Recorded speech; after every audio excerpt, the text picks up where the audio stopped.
Welcome back to another real English lesson. Today we're in the kitchen and we will learn useful English for cooking, utensils, ingredients, and giving simple instructions. So, hello. Hello, man. I really like this topic. English sounds very practical.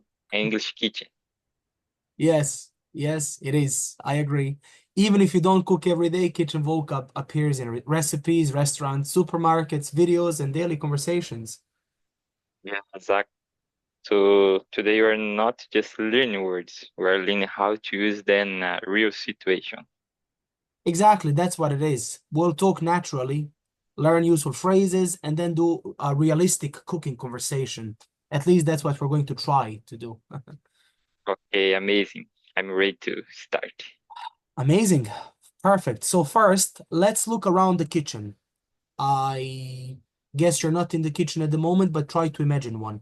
In a kitchen, you usually see a stove, an oven, a fridge, cabinets, a sink, and a counter, right? Yes, right. I think the most common is a fridge, it means refrigerator. Um, exactly, yes. Fridge is the common word people use in everyday conversations. Refrigerator is more formal. That's what it is.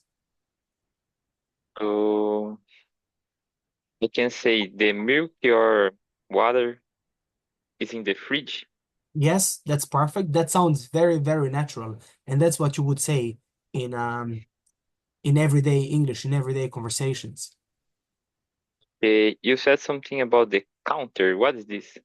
Yeah, that's actually a really good question. So the counter is the flat surface where you prepare food. You can cut vegetables, place ingredients, or prepare a recipe on the counter. So the counter is not the same as table. Right. They're not exactly the same. A table is usually where you eat. A counter is usually where you prepare food. Okay, nice. That's useful. Yeah, I agree. I agree. Another important, very important word is cabinet. So cabinets are the storage spaces where you keep plates, cups, pans, and food. It could be anything, basically. Uh, so I could say the plates and cups are in the cabinet. Yes, yes, amazing. That sounds very good and very natural. Um, Now let's talk about kitchen tools and utensils. A utensil is a tool you use for cooking or eating.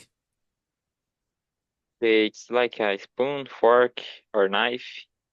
Yes, yes, it's like this. Well, these things we also call them cutlery, but utensils are not only spoon, fork, and knife. These are basic utensils. For cooking, you may also use, I don't know, a whisk, a cutting board, a pan, a pot, a bowl. These are all utensils. Uh, okay, but what's the difference between a pan and a pot? That's another great question. So a pan is usually wide and not very deep. You use it to fry eggs, cook meat, or even to make pancakes. Okay, I got it. But and about the pot, is it deeper? Yes, it is. Yeah. A pot is deeper and you often use it to boil water, cook pasta, make soup. You could even cook rice if you wish. Yeah. So I fry eggs in a pan and boil pasta in a pot. Yes, yes, you got it. That's exactly what it is. Yeah, amazing. And about cutting board. Well, a cutting board is the flat board where you cut food. For example, you can chop onions on a cutting board. Do you know what chopping is? I think chop is it means when I cut it into a small piece. Yes, exactly. Chop means to cut food into small pieces, and you would usually use a knife for that. Oh, Make sense? nice, amazing, makes sense. Perfect. Amazing. Now, let's learn some cooking verbs. These are very useful when you watch recipes in English. So, I sorry? I watched some videos about cooking and I heard many verbs. Well, let's try to cover a few of them today. So, the first verb would be chop. We already talked about this earlier. So you can chop onions, carrots, tomatoes, and herbs. Yeah? Yeah, yeah. For example, chop onions or carrots, tomatoes, which more? I think we can chop, for example, apple. Yeah, you could chop an apple, yeah. That's really good. Another one would be slice. To slice means to cut something into pieces, but thin pieces. Okay, so like a slice of tomato or slice of cheese, Yes, chicken. yes, exactly. Yeah, yeah. You can slice a tomato, you can slice bread or cheese, you can slice all of these. Okay, so I don't know if you understood, but chop is a small piece and slice is a thin pieces. Amazing. Excellent. So another useful verb for you would be boil. To boil means to heat water until it gets very, very hot and bubbles. Okay, so I will boil water for pasta. Yes, exactly. You can also boil eggs, boil potatoes, or boil water for tea or even coffee. I understood, I got it. So, but I have another question. And about fry. Well, to fry means to cook food in hot oil or butter, usually in a pan. So you can fry eggs, chicken, or you can even fry vegetables. Ah, okay, nice. So, fried food, it's very delicious and easy to make, but I think it's not always healthy. Well, it's not always healthy, but it's the fastest thing we can do to eat. We usually fry food because it's the fastest way to prepare food or to cook food. So, Yeah, yeah, would you agree? I agree. For example, potatoes. Yeah, exactly. Potatoes. So another verb is bake. To bake means to cook food in the oven, like bread, cake, cookies, or pizza. So, let me see if I understood it. So, I fry in a pan and I bake in the oven. Amazing. That's a great summary. That is perfect. Amazing. Now, let's use these words in phrases, okay? So let's imagine you're following a recipe. You may hear first chop the onions. Have you heard of that before? Yeah, yeah, it's like a instruction. Instruction. Yes, exactly. Yeah. Recipes often use short instructions, you know. For example, slice the tomatoes or boil the water, heat the pan, or add some salt. Ah, okay, nice, man. So, and about the add, Well, add means put something into something else, like extra. For example, add salt to the water, add milk to the bowl, or add cheese to the pasta. so if I say add the eggs or I don't know, add coffee in the cup of water, it's mean I just ask you for add something. Yes, exactly. Yes. Um, another phrase would be mix everything together. But this one is easy, no? Yes, it is. I agree. Yeah, you can mix ingredients in a bowl. For example, mix the eggs, milk on floor together. You can mix all of this together Okay, that is easy. So, and about stir, I heard that in a recipes. in recipes. Yeah, that's a good one. Well, to stir means to move food or liquid around with a spoon. For example, you can stir the soup or stir the sauce.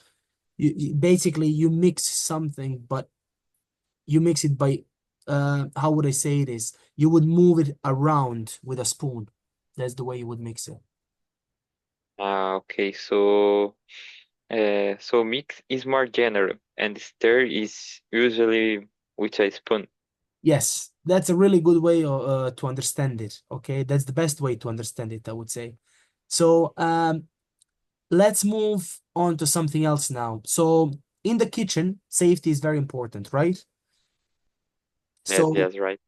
yeah. So one useful phrase for you would be careful, the pan is hot. Okay, that sounds very important. Because it is, yeah. You can also say don't touch the stove or use an oven mitt.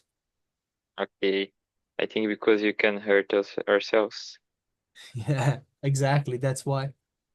So you said oven mitt. What's this? Well, an oven mitt is the thick glove you use to touch hot things from the oven. So if I take a baking fry out of the oven, should I use a oven mitt? Well, you should. Another common problem is burning food. Um, let's say if the food gets too hot and turns black, you can say the food is burning. Ah, okay. So I have said that Exactly. before it's And burning. yeah, the food is burning. I think we all have, many people have done it. But what would you use when the food is burning? What I use it. I Yeah, if turned something down is the too heat, hot. no? But if it's very, very hot, what would you use? What kind of a glove? Ah, oven mitt. Exactly. Amazing. Now, you can also say turn down the heat. The turn down the heat means make the temperature lower. Yes. And you can also say turn up the heat, which means make the temperature higher. Okay, that's sound useful for cook and normal life. Well, I would agree, yeah. But when it comes to turn up and turn down, these are very, very, very common phrasal verbs in English. We use them all the time, not just for cooking, but yes, most of the time it's for cooking. Now, Okay, let's do a realistic kitchen conversation, okay? So let's imagine we're cooking pasta together, okay? okay, I like pasta. Just teach me how to do. Me too, I love it. So first, can you get a pot from the cabinet? Sure, with cabinet. The lower cabinet next to the stove. Okay, I got it. Here's the pot. Perfect. Now, fill it with water and put it on the stove. Okay, should I turn on the heat now? Yes, turn the heat up to high. We need to boil the water. So we wait until the water starts to bubble. Exactly. So while we wait, can you chop the tomatoes? Okay, and in this case, should I use the cutting board? Yes, please use the cutting board and a sharp knife. Be careful with your fingers because you might cut yourself. Okay, no worries. I will be careful. Amazing. Now the water is boiling. Add the pasta and a little salt. Okay, but how much salt should I add? Well, not a lot, just a small spoonful, okay? Not too much. Okay, and after should I stir the pasta? Yes, stir it gently so it doesn't stick together. So gently, not too fast. Okay, this actually feels like a real cooking lesson. Yes, I agree. And so if you're learning English, it does feel like, we're learning English and cooking at the same time. I agree with that one. So um, just to wrap this up before we finish, let's review. What does chop mean? Uh, chop means put food into a small piece, like tomato, apples. Exactly. Really good. Amazing. What does slice mean? Like means to cut food into thin pieces, like cheese and with more, I think, chicken. Well, you wouldn't really Uh, slice chicken, but cheese would be a good example. yeah, yeah. Really good. Okay, which one do we usually use to cook pasta? A pan or a pot? You usually use a pot because it's deeper than the pan. Exactly. Amazing. And what does boil mean? Boil means it means to heat water until it bubbles. Amazing. Excellent. Yeah. And what can you say if the food is getting too hot? Okay, if the food is getting too hot, I say turn down the heat. Amazing. That's actually really good. And the last one for you. What do you use to protect your hand from something hot in the oven? Okay, this one is easy. It's a oven mitt. Amazing. Perfect. And you remember the important words, which is really, really, really good. Amazing. Today, you learned practical kitchen English, tools, utensils, cooking verbs, safety phrases, and useful instructions. Right? Yeah, right. I really like this lesson. Now I can understand better the recipes in English. Recipes, yeah. Recipes, Amazing. yes. Because that's the goal, right? English becomes easier when you connect it to real life situations. So, if you enjoyed this lesson, please like, share, and subscribe for more real English conversations. Yes, thanks so much for the lesson and see you in the next lesson. Amazing. Bye and enjoy your cooking. Thank you. All right, that's it for this one. Don't forget to subscribe, and I'll see you in the next video.